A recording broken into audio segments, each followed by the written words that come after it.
जय जनेत दर्शकों, मैं शेफाली जैन और आप सभी का स्वागत करती हूं जिनवाड़ी चैनल पर।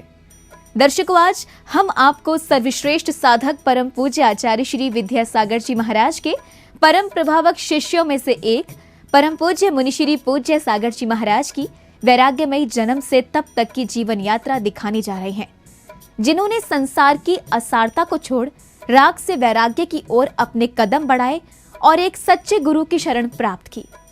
तो आइए दर्शकों, जिनवाड़ी चैनल की विशेष प्रस्तुति के माध्यम से देखते हैं पूज्य मुनिश्री पूज्य सागर जी महाराज की जन्म से लेकर तब तक की जीवन यात्रा।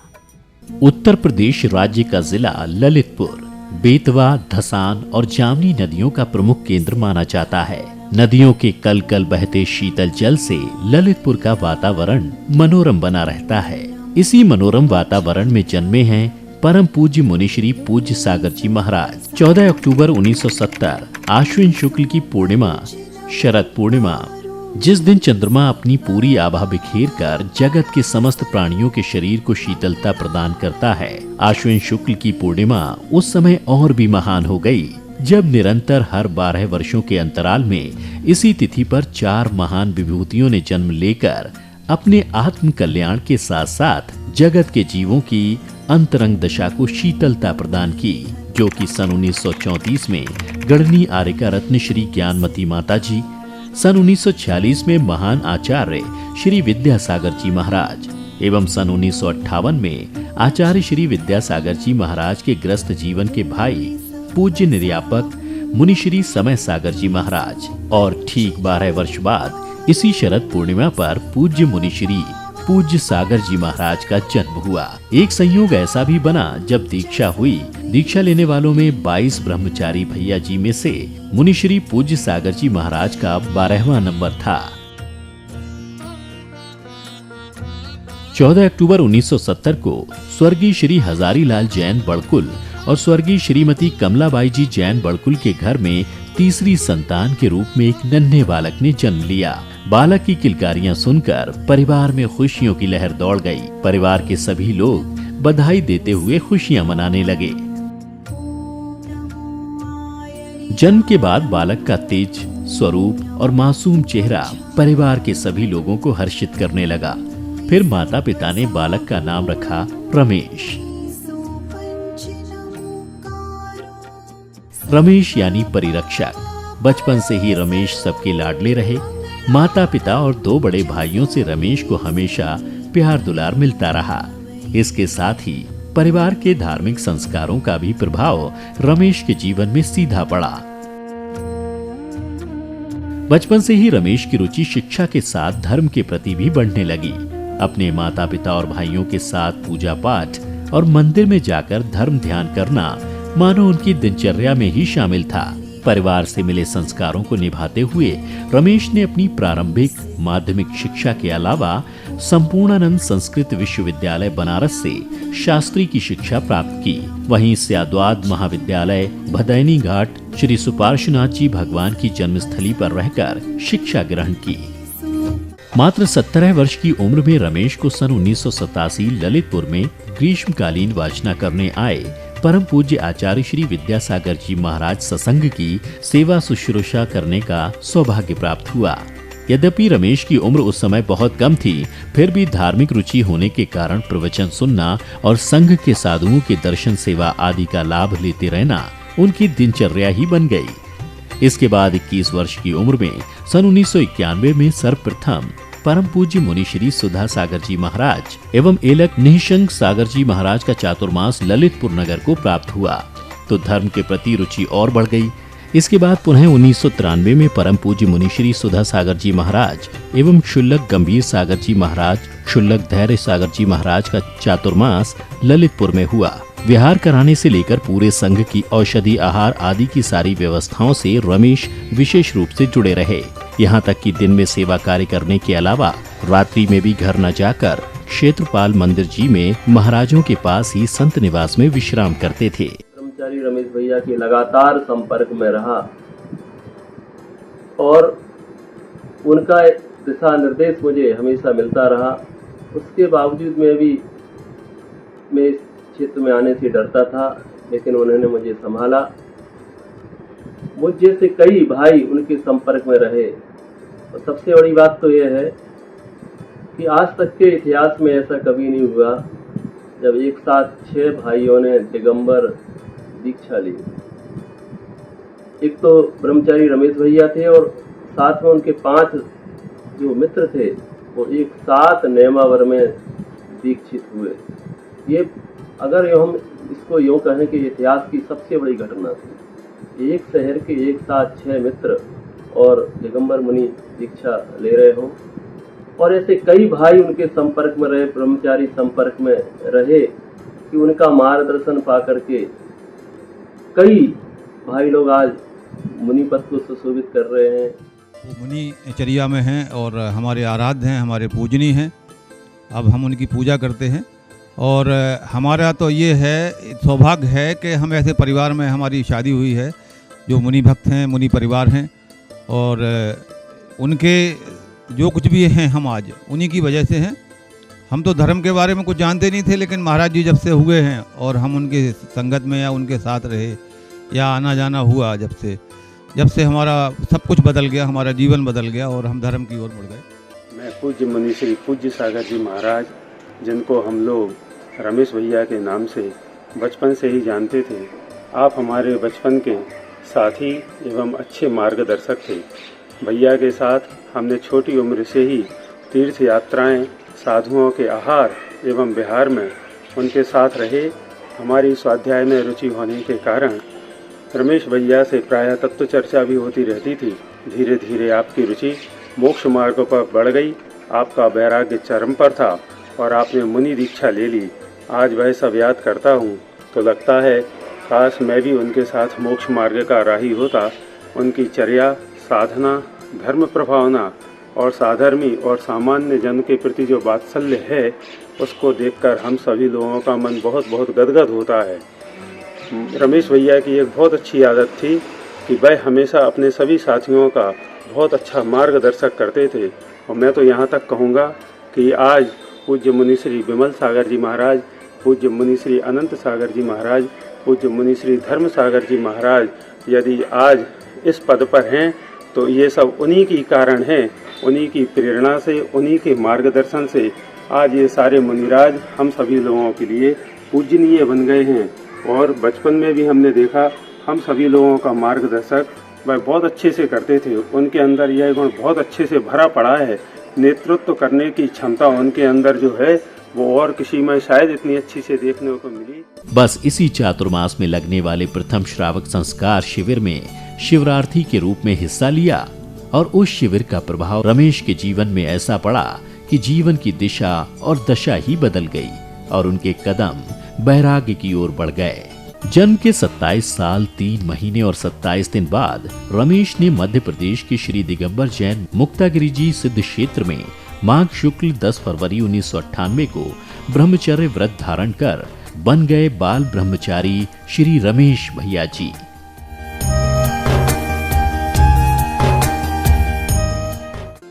मुनि श्री सुधा सागर जी महाराज के विहार के बाद हम सभी साधर्मी भाई श्री क्षेत्रपाल मंदिर जी में श्री शांतिनाथ की वेदी पर पूजा भक्ति करते थे, स्वाध्याय करते थे। 1993 चातुर्मास निश्चित होने पर ब्रह्मचारी रमेश भैया के मार्ग निर्देशन में मुनिश्री का विहार कराया। चातुर्मास में प्रतिदिन मुनि संघ की आहारचर्या और औषधिदान वैयावृत्ति में उनकी विशेष रुचि थी। आहारचर्या के बाद ही पूजन करने घर जाते थे। कोई त्यागी वृत्ति आते अथवा मिल जाते तो उनकी भोजन आदि की व्यवस्था करते, अन्यथा घर ले जाते। आजीवन ब्रह्मचर्य व्रत लेने के पश्चात रमेश घर पर मात्र भोजन करने के लिए ही जाते थे। बाकी पूरा समय अपने ही नगर ललितपुर के दिगंबर जैन मंदिर क्षेत्रपाल जी में ही धर्म ध्यान में व्यतीत करते थे। क्षेत्रपाल मंदिर में श्री शांतिनाथ भगवान की वेदी पर रमेश के साथ 9 साधर्मी भाई पूजा करते थे। उनकी निस्वार्थ जिनेंद्र भक्ति और ब्रह्मचारी रमेश भैया का अपने साधर्मियों को दिए गए मार्गदर्शन का ऐसा प्रभाव पड़ा कि 1 वर्ष में ही आचार्य श्री ने उन्हें दीक्षा का संकेत दे दिया और 9 में से 6 भाइयों को क्रमशः एक साथ आचार्य श्री विद्यासागर जी महाराज ने दिगंबर दीक्षा दे दी।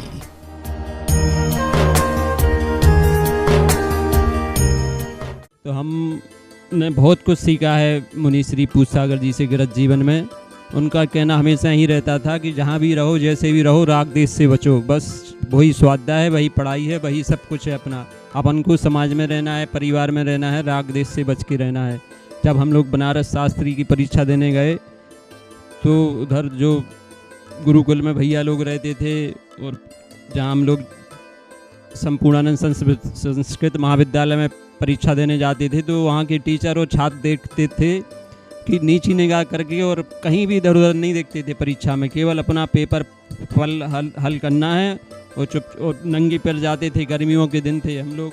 धर्म प्रभावना में आगे बढ़ते हुए मुनि श्री पूज्य सागर जी महाराज ने अनेक मांगलिक एवं धार्मिक अनुष्ठान संपन्न करवाए, जिनमें विधान, वेदी प्रतिष्ठा, शिलान्यास, पाठशाला, पंचकल्याणक आदि शामिल हैं। मुनि श्री की प्रेरणा से छिंदवाड़ा, ललितपुर, गोटेगांव, टीकमगढ़, शाहगढ़ आदि क्षेत्रों पर चांदी के रथ, विमान, पांडुकशिला, पालकी, धर्मशाला, संत निवास, भूमि क्रय अनेक विशिष्ट कार्य हुए हैं। मेरा नाम विजय कुमार जैन है। हम अपने परिवार में 4 भाई हैं। मैं दूसरे नंबर का भाई हूँ। तीसरे नंबर के हमारे अमीर भैया कहलाते हैं। हम दोनों की उम्र में काफ़ी कम अंतर है। हमारे का 2 साल करीब का अंतर है। हम दोनों भाइयों में अटूट स्नेह और प्रेम रहा है। यहाँ तक कि पढ़ने का भी साथ साथ पढ़ते थे, खेलते थे। धीरे धीरे बड़े होते गए। कुछ समय पश्चात हमारे परिवार में हमारी शादी हो गई। इसके बाद चूँकि रमेश भैया का नंबर था परिवार में, तो परिवार में जब चर्चा हुई तो माता पिता के आदिवासी से हमने से पूछा कि आपकी शादी का क्रम है। मम्मी पापा पूछ रहे हैं। ये बोले भाई साहब हमारा 2 साल का व्रत है। हमने कहा कैसे? तो हमारे नगर में परम पूज्य मुनि श्री सुधा सागर जी के सानिध्य में श्रावक संस्कार शिविर लगा हुआ था। उसमें ये शिविर में भर्ती हुए थे। शिविर से इनको ऐसा धर्म का ऐसा प्रभाव मिला, ऐसी प्रभाव नहीं मिली। इन्होंने ब्रह्मचर्य ले लिया था। हमारे परिवार में हमने मम्मी पापा से चर्चा की, अभी इनसे कुछ ना कहना, अभी 2 साल का इनका ब्रह्मचर्य है। धीरे धीरे 2 साल निकलने को होते रहे। धीरे धीरे इनकी साधना बढ़ी। बाद में इन्होंने अपने नगर में जो भी मंदिर में साधु आए, साधुओं के प्रति आहारचर्या करवाना, घर में दूसरे नंबर की भाभी से बढ़िया आराम से इनकी सहयोग करना, चौका लगवाना। बाकी समय में अपने मंदिर चले जाते थे। मंदिर का तो अपना पानी साथ में ले गए कैन में। साधारण के अंदर बढ़ी रही। यहाँ 2 साल पूरे होने के हुए। धीरे हमने 2 साल पूरे हो गए तब हमने इनसे पूछा कि भैया अब 2 साल पूरे हो गए, परिवार में दोबारा चर्चाएं हो रही हैं आपकी। तो ये हमसे बोले भाई साहब हमें तो आजीवन पर हमने ले रखा है। हमने भैया आपने 2 साल का हमसे बोला था, हमने परिवार में बोल दिया था। नहीं बोले भाई हमारा आजीवन ब्रह्मचर्य और धर्म के मार्ग में हमारा बहुत मन लग रहा है और हमें बहुत धर्म अच्छा लग रहा है। तो हमने परिवार में कहा, अब हमने आजीवन व्रत की हमने चर्चा की, तो हमने में बहुत उत्साह हुई इनसे। हम बहुत उत्साह होने के बाद ये अपने शाम को जब मंदिर चले गए तो हमें बहुत बुरा लगा मन में। हमने ये दादा की ओर बढ़ रहा है और हमने इनको बहुत डांटा, क्योंकि नहीं हमसे कुछ नहीं कहा, इन्हें हमसे कुछ जवाब हमें नहीं दिया। ये मंदिर चले गए। धीरे धीरे कुछ समय निकला। 10-50 की साधना बढ़ रही थी बहुत साधना बढ़ने के बाद एक दिन 22/4/1999 में इनकी दीक्षा हो गई।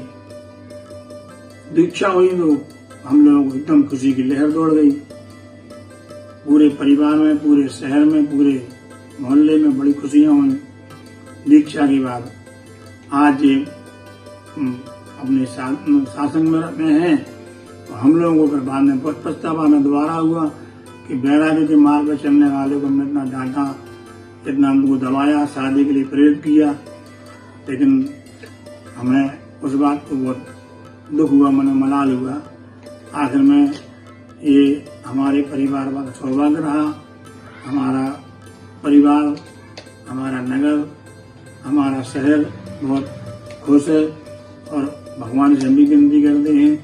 तो इसी क्रम में हमारा भी मन, हमारा भी परिवार साधना की ओर बढ़े और आज पूरे नगर में, पूरे शहर में सभी इनकी चर्चा करते हैं कि महाराज जी साधना ठीक चल रही है, बढ़िया चल रही है। और मेरा सभी से विनम्र निवेदन है कि इनकी शरीयत बढ़ती रहे और हमारा परिवार को धर्म प्रमाण को चलने का मन बना रहे। चातुर्मास के अलावा मुनि श्री पूज्य सागर जी महाराज के सानिध्य में सन 2015 में चंदेरी, सन 2017 में गुना, खिमलासा के अलावा दमोह, जबलपुर, बीना बारह, नेमावर, कुंडलपुर में पंच कल्याणक महोत्सव के माध्यम से कई जिन प्रतिमाओं को प्रतिष्ठित कर पूजनीय बनाया।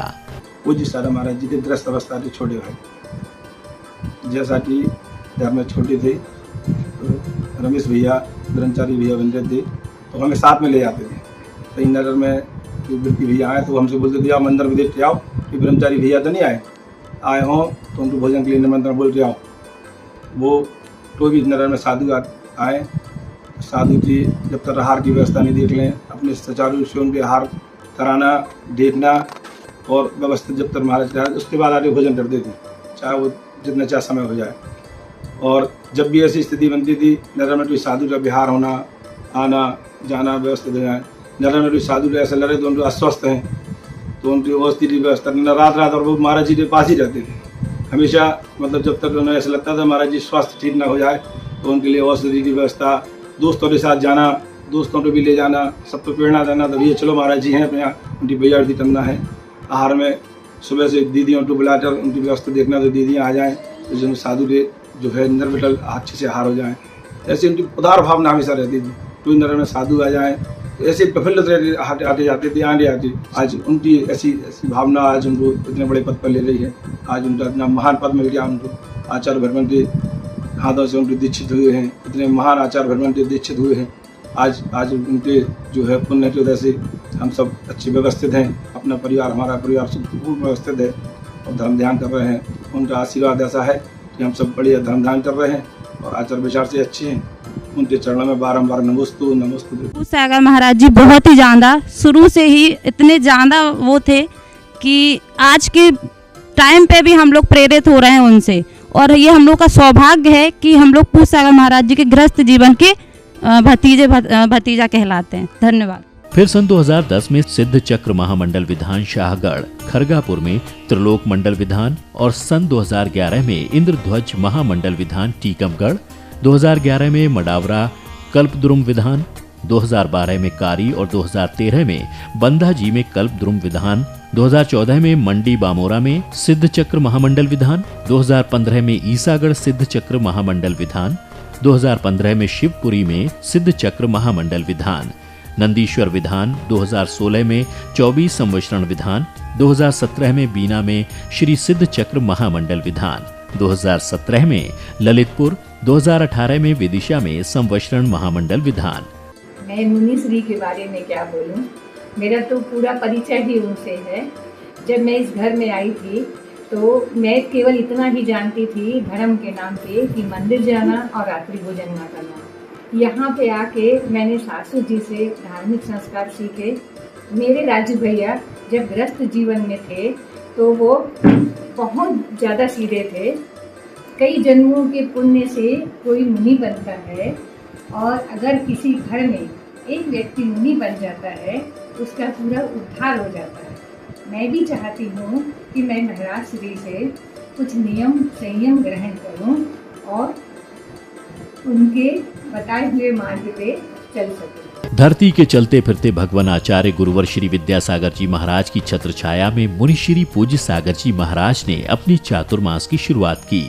गुरुदेव के साथ लगभग 10 चातुर्मास होने के बाद फिर मुनि श्री पूज्य सागर जी महाराज ने पृथक रूप से वर्ष प्रतिवर्ष धर्म प्रभावना करते हुए विभिन्न स्थानों पर चातुर्मास के द्वारा लोगों को प्रभावित किया। आचार्य श्री के साथ करेली, छिंदवाड़ा, सागर, जबलपुर, कुंडलपुर, बीना, बारह, नेमावर और पुनः कुंडलपुर 2022 में पंच कल्याणक में सहभागिता की। इसके बाद बबीना 2015, चंदेरी 2017, गुना, खिमलासा, सागर, दमोह, फिर से जबलपुर, भेड़ाघाट, एक बार फिर जबलपुर में भी पंच कल्याणक संपन्न करवाए। पूज्य सुधा सागर जी महाराज, नगर गौरव पूज्य सागर जी महाराज, ऐलक धैर्य सागर जी महाराज, क्षुल्लक गंभीर सागर महाराज का 2022 का चातुर्मास की भव्य आगवानी, जिसमें जैन, जैनेतर, नगर वासी, नगर से इतर सभी लोगों की हजारों की जन सैलाब महाराज श्री के आगवानी में सब एकत्र हुए।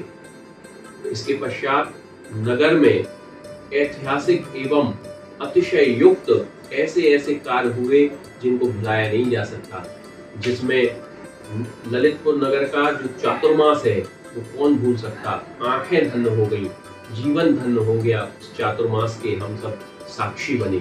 महाराज श्री जब पूज्य सुधा सागर महाराज जी के साथ श्री जी का संस्कार करते थे, देखकर मन हर्ष, विफुल्लित, आनंदित हो जाता था। उसके पश्चात जब महाराज जी का यहाँ से विहार हुआ देवोदय तीर्थ देवगढ़ जी के लिए, शतोदय, शांतोदय, जखौरा, देलवारा होते हुए जहाँ पर महाराज श्री के सानिध्य में जीर्णोद्धार एवं नवनिर्माण कार्य हुए। नगर के जितने भी मंदिर थे ललितपुर के, कितना महाराज श्री का सौभाग्य है कि जहाँ महाराज श्री का जन्म हुआ, जहाँ प्रत्येक मंदिर में महाराज श्री ने पूजन की, जहाँ दर्शन करते थे, उन्हीं मंदिरों का जीर्णोद्धार एवं नवनिर्माण महाराज श्री के सानिध्य में हुआ। महाराज श्री के हम सभी महाराज श्री के पुण्य की सराहना करते हैं। बांसी का भी पंच कल्याणक अतिशय युक्त था। महाराज श्री के श्री चरणों में इस निवेदन के साथ, इस आशा के साथ, इस उम्मीद के साथ महाराज श्री का आशीर्वाद सदा यूं ही बना रहे, हम लोगों का भी जीवन सार्थक हो। कुंडलपुर में ग्रीष्मकालीन प्रवास के दौरान तपों की तेज गर्मी के दिनों में दोपहर 12 बजे खुले मैदान में सूर्य की ओर मुख करके 3 घंटे तक खड़े होकर सामायिक की। कई बार सामायिक में बारिश भी हुई, लेकिन उनकी तपस्या पर प्रकृति का कोई असर नहीं हुआ। अभ्यास करते करते 25 घंटे लगातार एक पाटे पर बैठे रहना उनके लिए सामान्य बात बन गई थी। उनके द्वारा क्रमशः 2, फिर 3, 4, 5 उपवास लगातार किए गए। परम पूज्य निर्यापक मुनिश्री योग सागर जी महाराज ससंग 70 पिच्छीधारी साधुओं के सानिध्य में हुए सबसे बड़े पंच कल्याणक में मुनिश्री पूज्य सागर जी महाराज ने अपने ससंग सहित उपस्थित होकर दोनों अनुष्ठानों में अहम भूमिका निभाई। इसी प्रकार मुनिश्री पूज्य सागर जी महाराज को सबसे बड़ा सौभाग्य जब मिला जब वे 18 साल बाद अपनी दीक्षा स्थली नेमावर सिद्ध क्षेत्र पहुंचे और उन्हें वहां विराजमान आचार्य श्री जी के दर्शन प्राप्त हुए। आचार्य श्री के संघ से पृथक संघ बनने के बाद मुनिश्री को 2-4 दिन नहीं बल्कि लगातार 3 माह तक गुरु जी के साथ रहना हुआ। उस समय आचार्य श्री ने वरांग चरित्र नाम के ग्रंथ की वाचना संघ के सभी महाराजों से करवाई। उस वाचना में भी मुनिश्री पूज्य सागर जी महाराज ने सहभागिता की। आचार्य श्री ने अपने संघ के 40 महाराजों में से 30 महाराजों का विहार तो अलग अलग कर दिया था, लेकिन मुनिश्री पूज्य सागर जी महाराज को परम पूज्य निर्यापक श्रीमण मुनिश्री योग सागर जी महाराज के साथ रखा। साथ ही संघ को प्रसन्न रखने के 3 तरीके भी अपने जीवन में अपनाए। छोटे साधु हमेशा अपने से बड़े महाराज संघ नायक से पूछकर ही हर कार्य करें। संघ के छोटे महाराज, जैसे मैं अपनी बता रहा हूँ, जो भी सामाजिक प्रभावना करें उसका श्रेय संघ नायक को ही दें। उनकी वजह से यह अच्छा कार्य हुआ है और संघ के हर कार्य की अनुमोदना पीठ पीछे भी करें एवं उनकी विनय का हमेशा ध्यान रखें। बड़े महाराज भी जब बड़े जैसे नहीं रहते, छोटे को अत्यधिक वात्सल्य देते हैं तो उनके स्वास्थ्य, उठने बैठने, कक्षा, प्रवचन आदि का ध्यान रखते हैं। संघ का कोई निर्णय हो तो सभी साधु और पास बैठे बड़े महाराज समाज को बताएं। सामाजिक कार्यों में 1-2 व्यक्ति को ही प्रोत्साहित ना करें, बल्कि हमेशा पूरी कमेटी या समाज के सामने ही सामाजिक निर्णय लें।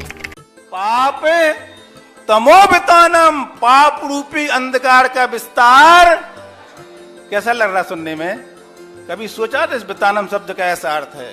यहाँ पर क्या किया बोलो? पाप रूपी अंधकार का विस्तार को मात्र फैलाया, बस कम नहीं किया। कम क्यों नहीं हुआ? क्योंकि मन नहीं था। मन जिसके पास नहीं होता है वो भगवान की आज्ञा का पालन नहीं कर सकता, वो अच्छा और बुरा नहीं समझ सकता। नियम से मिथ्या दृष्टि ही होता है।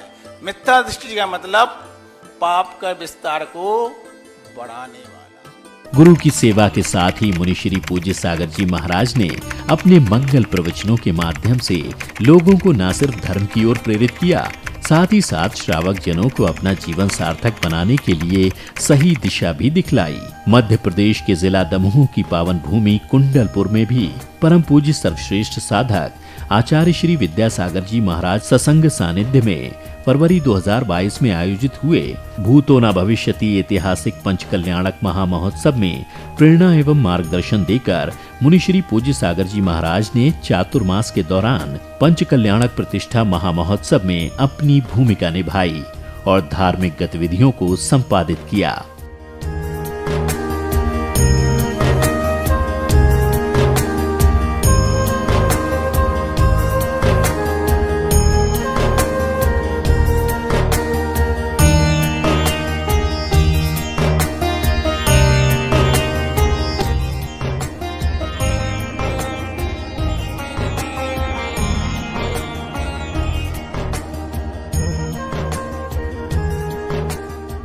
कुंडलपुर के अलावा धर्म प्रभावना के बढ़ते क्रम में मुनि श्री पूज्य सागर जी महाराज का परम पूज्य निर्यापक श्रमण मुनि पुंगव श्री सुधा सागर जी महाराज के साथ उनकी जन्मभूमि ईश्वरवारा में मंगल प्रवेश हुआ। प्रवास के दौरान परम पूज्य मुनि श्री सुधा सागर जी महाराज ने ईश्वरवारा के सारे कार्यक्रमों के प्रभारी तो मुनि श्री पूज्य सागर जी को ही बना दिया। 7-8 दिनों तक ईश्वरवारा में करोड़ों के भव्य मंदिरों एवं संतशाला की योजना बनाई।